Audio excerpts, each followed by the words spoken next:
स्वागत है आपका फैक्ट वेरीफाइड हिंदी की एक और वीडियो में। सड़क पर रेलवे क्रॉसिंग तो आपने कई बार देखी होंगी जहां पर गाड़ियां ट्रेन गुजरने का इंतजार करती हैं, लेकिन न्यूजीलैंड में एक ऐसी रेलवे क्रॉसिंग भी है जहां पर गाड़ियों को नहीं बल्कि जहाज को वेट करना पड़ता है।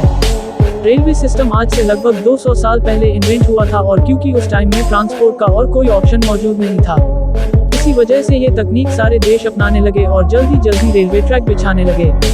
रेलवे ट्रैक को इंस्टॉल करते टाइम ये चीज बहुत जरूरी होती थी कि जिस जगह रेलवे ट्रैक बिछाया जा रहा है वो जगह बिल्कुल प्लेन हो ताकि ट्रेन वहां से आसानी गुजर सके। लेकिन कई ऐसी जगहें भी थी जहां पर रेलवे ट्रैक बिछाना इतना आसान नहीं था। कहीं ऊंचे ऊंचे पहाड़ तो कहीं बहते नाले। आज आप देखेंगे दुनिया के कुछ ऐसे ही अमेजिंग रेलवे ट्रैक्स। तो आइए शुरू करते हैं। नंबर 7, दुनिया का सबसे ज्यादा स्पीड रेलवे ट्रैक स्विट्जरलैंड में मौजूद है। ये रेलवे ट्रैक स्विट्जरलैंड के एक छोटे गांव अल्पेनेज से स्टार्ट होता है जिसकी हाइट 404 मीटर है, लेकिन इसकी डेस्टिनेशन माउंट पिलेट्स है जिसकी हाइट 2100 मीटर है। यानी ये ट्रेन लगभग 1600 मीटर की ऊंचाई से 4.6 किलोमीटर के ट्रैक में कवर करती है। अब क्योंकि एक आम ट्रेन के व्हील्स में कोई ग्रिप नहीं होती और वो इतनी ज्यादा चढ़ाई पर स्लिप हो सकती है, इसी वजह से इस रेल कार के व्हील्स गेयर की मदद से स्पेशल तरीके से डिजाइन किए गए थे ताकि चढ़ते और उतरते वक्त रेल कार स्लिप ना हो सके। 1889 में लॉन्च होने वाली ये रेल कार पहले स्टीम इंजन से चलती थी, लेकिन 2012 के बाद इसमें इलेक्ट्रिक इंजन लगा दिया गया। नंबर 6, न्यूजीलैंड में किसबॉर्न मैन के नाम से एक छोटा शहर है जहां का एयरपोर्ट बहुत ही अनोखा है। यह दुनिया का एकमात्र ऐसा एयरपोर्ट है जिसके रनवे को एक रेलवे लाइन क्रॉस करती है। इस एयरपोर्ट का कंट्रोल टावर सिर्फ पायलट से कांटेक्ट में नहीं रहता, बल्कि यहाँ का कंट्रोल टावर रेलवे टावर से भी कांटेक्ट में रहता है।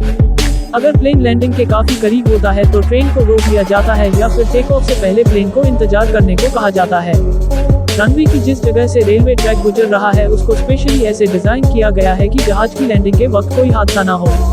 असल में ये रेलवे ट्रैक तो पहले से ही यहाँ मौजूद था, लेकिन बाद में इसी जगह पर एयरपोर्ट की कंस्ट्रक्शन का फैसला किया गया था क्योंकि एयरपोर्ट के लिए किसबॉर्न में और कोई जगह सूटेबल नहीं थी। नंबर 5, स्विट्जरलैंड अपने खूबसूरत पहाड़ों और ग्रीनरी की वजह से काफी पॉपुलर है।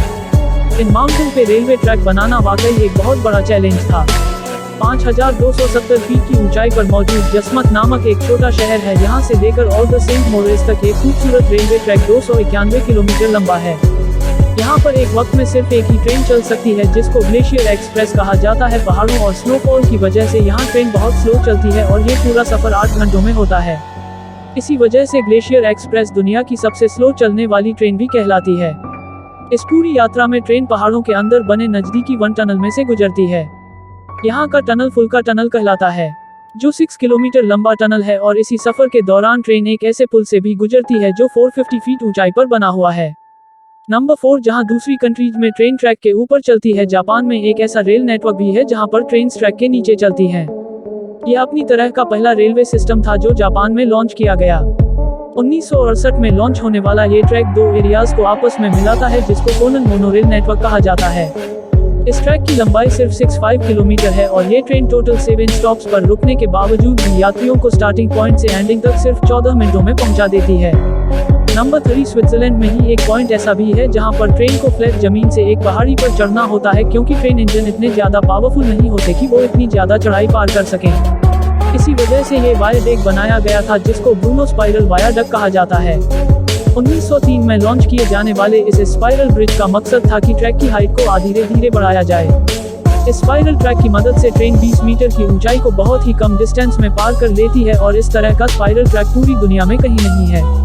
नंबर 2, 400 किलोमीटर लंबा ये रेलवे ट्रैक थाईलैंड के शहर बेनपोंग से स्टार्ट होता है और बड़ी बाकी शहर अग्रेन व्यू जहां पर खत्म होता है। वैसे तो ऑफिशियली इसका नाम बर्मा रेलवे है, लेकिन असल में ये डेथ रेलवे के नाम से मशहूर है। इसको डेथ रेलवे इस वजह से नहीं कहा जाता क्योंकि ये बहुत डेंजरस है, बल्कि इसके पीछे एक बहुत बड़ी कहानी है। वर्ल्ड वॉर 2 के दौरान आर्मी ट्रूप को खाना और वेपन सप्लाई करने के लिए एम्पायर ऑफ जापान ने ये ट्रैक बनवाया था, लेकिन इसको बनवाने में 1 लाख से भी ज्यादा वॉर प्रिजनर्स को इस्तेमाल किया गया। ये माना जाता है कि 415 किलोमीटर लंबा ये ट्रैक जल्द से जल्द बनवाने के लिए वॉर प्रिजनर्स पे इतना जुल्म सितम किया जाता था कि इनमें से 50% से भी ज्यादा वर्कर्स मौके पर ही मर गए, जिनको वही ट्रैक के बराबर में दफन कर दिया जाता था। और अब नंबर 1, यूएसए की स्टेट ओहायो में नेपोलियन और डिजाइन के समीप बना हुआ रेलवे ट्रैक दुनिया का सबसे खतरनाक रेलवे ट्रैक माना जाता है, जहाँ ट्रेन को बिल्कुल सीधा ट्रैक चाहिए होता है। वही इस रेलवे ट्रैक का काफी हिस्सा बहुत ज्यादा टेढ़ा और ऊपर नीचे है, जहां से ट्रेन का गुजरना एक बहुत बड़ा चैलेंज होता है। लेकिन आखिर ये ऐसा क्यों है और इसको ठीक क्यों नहीं किया जाता?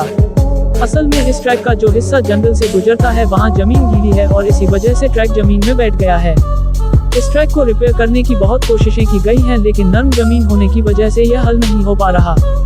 बस यही वजह है कि यहाँ से गुजरते वक्त ट्रेन अपनी स्पीड बहुत कम कर लेती है। दोस्तों, ऐसी और इंटरेस्टिंग वीडियो देखने के लिए हमारे चैनल फैक्ट वेरीफाइड हिंदी को सब्सक्राइब कर दे ताकि आप सबसे पहले हमारी वीडियो को देख सके। तो चलिए मिलते हैं एक और वीडियो के साथ।